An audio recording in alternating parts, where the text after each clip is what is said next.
Every so often, I'm asked a very interesting question, and that question is, hey Dave, you're an occultist, do you know how to sell your soul? And the answer I give is, you don't know what the soul actually is, you can't sell something you don't own. To which most people get relatively confused. So today I'm going to back up my words with a full explanation of what the soul is. I am Dave, the Amateur Magus. On this channel I talk all about the mechanics behind ceremonial magic, occultism, esotericism, and the mechanics behind everything you can find within a dusty old grimoire. If you enjoy what I do here and you want to support the channel, link in the description to the Patreon, where you can get exclusive access to content early, Patreon exclusive content, such as the Occultic Manual series, which is a monthly write-up that I aim being more instructional than what I have here on the channel, but less unapproachable than some of the old grimoires I like to talk about on the channel. If that sounds of interest to you, link in the description. Hope to see you all there, and if you're already supporting me on Patreon, you have my thanks for your continued and ongoing support. The soul is not a simple thing, and when you go ahead and you ask what even is the soul, you end up thinking of the spiritual essence of a person. And while that is accurate, that's not entirely the truth, because there's more to the soul than just being the spiritual essence of a person. According to the ancient grimoires and the ancient occult philosophy textbooks that we like to reference here on the channel, there are multiple parts of the soul. Depending on which version of the books you are reading, there's either 5 or 3. Now, depending on if you're reading the 3 versus the 5 parts of the soul model, you will find that the 5 parts of the soul model and the 3 parts of the soul model are actually the same. They're just condensing the more unknowable parts into the highest part of the soul. For the sake of this video, I'm going to go ahead and I'm going to just use the 3 parts of the soul method, because while the 5 parts of the soul method is technically more accurate, it's a lot more complicated, and honestly, if we're talking about something as high-minded as the soul already, simplifying this is going to be a benefit to everyone involved. The Hermetic Order of the Golden Dawn, taking from the Kabbalistic traditions, separates the soul into these 3 parts. The lowest is the Nefesh, which they correspond to Malkuth. Above that is said to be the Ruach, which corresponds to Yesod through Hesed. And finally we have the Neshama, which is the highest point, which corresponds to all 3 of the supernals. If you are going to use the 5 aspects of the soul model, there are 2 additional aspects of the soul called the Kia and the Yekida going above the Neshama. This would create a model where we have the Nefesh, which is corresponded to Malkuth, the Ruach, which corresponds to all of the spheres between Yesod and Hesed, the Nefesh, which corresponds to Bina, the Kia, which corresponds to Chokmah, and the Yekida, which corresponds to Kether. Effectively, this gives us an animal soul, or a physical body part of the soul. It gives us a rational part of the soul, and a divine soul that is not completely knowable. This is very similar to how Agrippa does it. Agrippa gives the human soul 3 attributes as well. His attributes, however, are the mind, reason, and the idolum, which is more of the physical reflection of the higher 2. So effectively we have the mind, which is the highest aspect of the soul, reason, which is the slightly lower aspect of the soul and is the intellectual aspect, and the reflection of those 2 into physical matter. The lowest aspect of the soul, most people would not qualify as the soul, though it does count as being a part of it. This is the animal soul, or the idolum, according to Agrippa, and what this is it is the physical body. The physical body and your ability to engage with the material world through all of your different senses and your physical movements. Now, the reason why people don't consider this part of the soul is because, we usually think mind, body, and soul, and this is very much the body. This is very much the body. When you go through and you read the parts of the soul, and whenever it says, oh yeah, this is actually a part of the soul, it always kind of throws people off a little bit, because they're like, wait, that's part of the soul? And the answer is yes, actually. Now, different aspects of the soul are more or less resistant to dying. The highest part of the soul is the most resistant to dying. The animal soul, being the lowest, is the most receptive to dying. And by that, I mean it is the thing that actually dies when you die. The other parts of the soul can actually retain some amount of stability, and in some cases last for a very, very long time. We go through and we end up having a situation where at certain points you can actually, for certain people, they've technically made their ruach immortal. More on that in a bit. But when it comes to the animal soul, the corporeal body will eventually die. That's an unfortunate reality of the world we live in. We will be able to extend our lifespan up to, about 120-ish years. But until then, we're gonna end up having to die. Unfortunately, there's two things that are, required in life and that everyone is going to have happen. The two experiences that everyone is going to experience are death and taxes.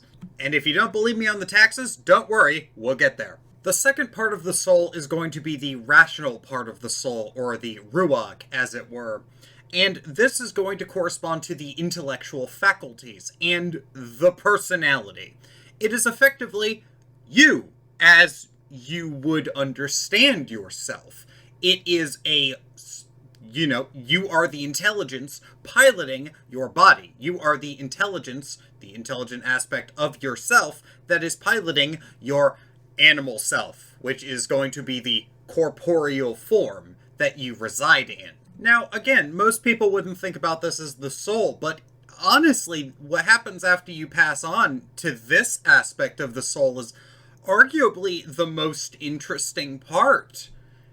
This aspect of the soul is the thing that can endure in the material world for centuries, decades even.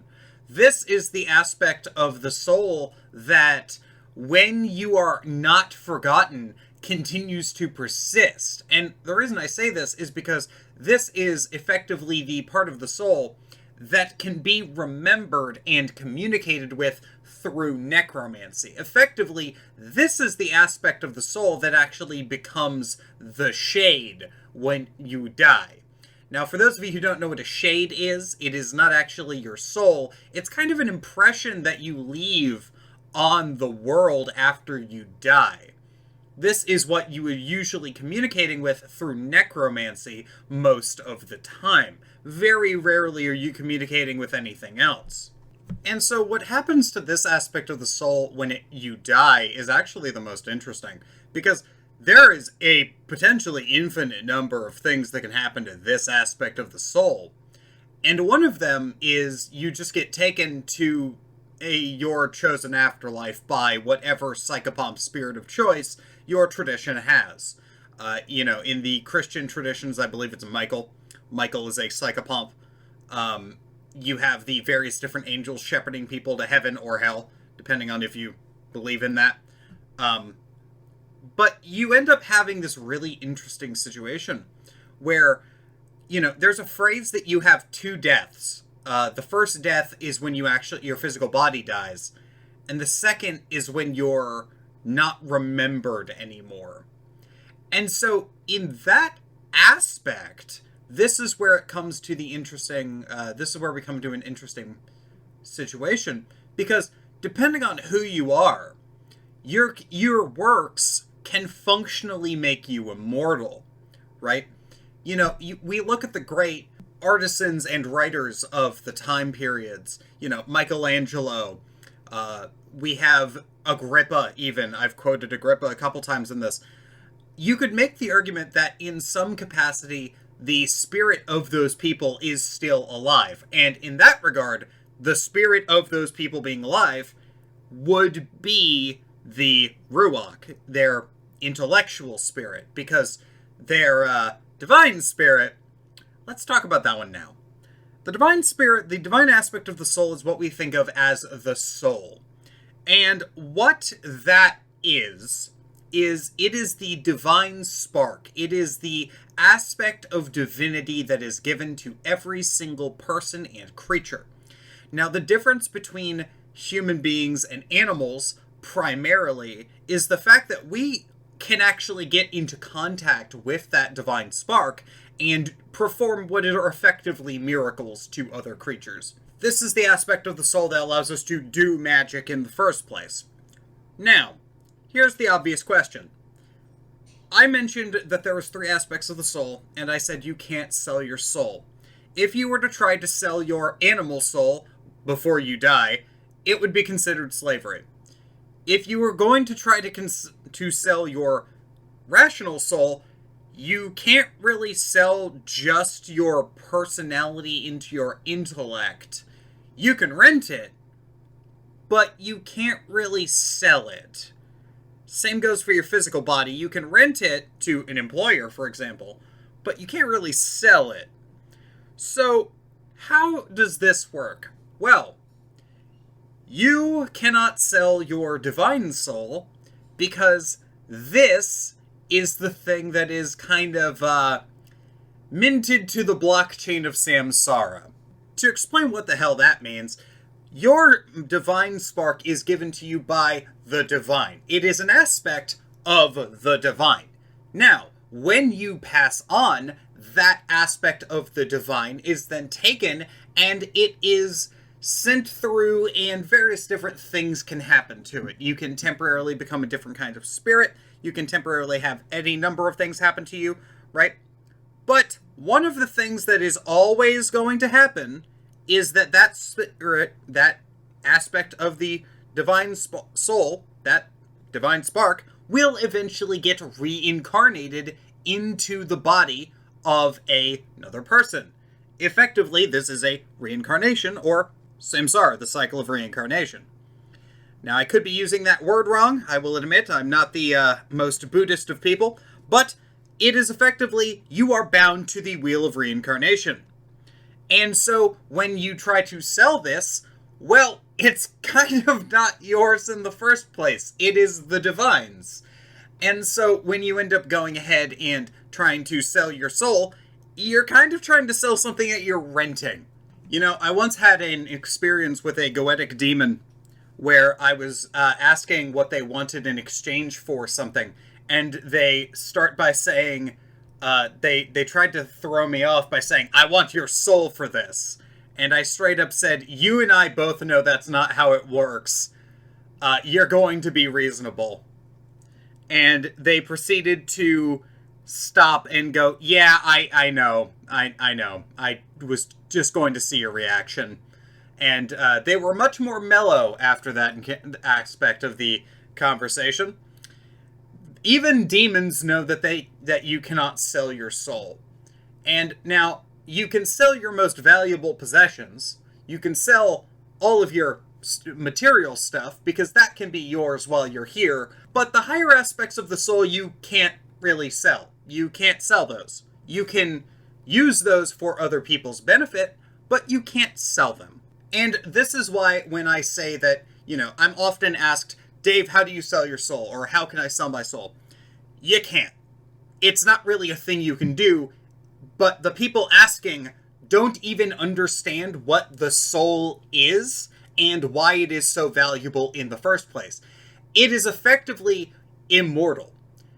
If you do the right things and you get successful enough and you rarefy your, if you unite your logical, consistent mind with the aspect of divine, the shard of divinity within you, you can make it so that your conscious, rational mind is going to be remembered and therefore immortal. Like necromancers can always call up, like, Agrippa. We can call up, say, John Lennon. We can call up Johann Sebastian Bach using various necromantic techniques. We can do all of those things. But you can't do that for people you don't remember, right? This is why ancestor work is very important as well. Ancestor work is remembering the people who came before you, even if you don't remember their names, right? So yeah, I've been wanting to talk about this for a little bit now. I have been Dave the Amateur Magus. Once again, if you want to support the channel, link in the description of the Patreon. Hope everyone is having a good day. If you're not having a good day, hope your day gets better. Take it easy, take care, and I will see you next time.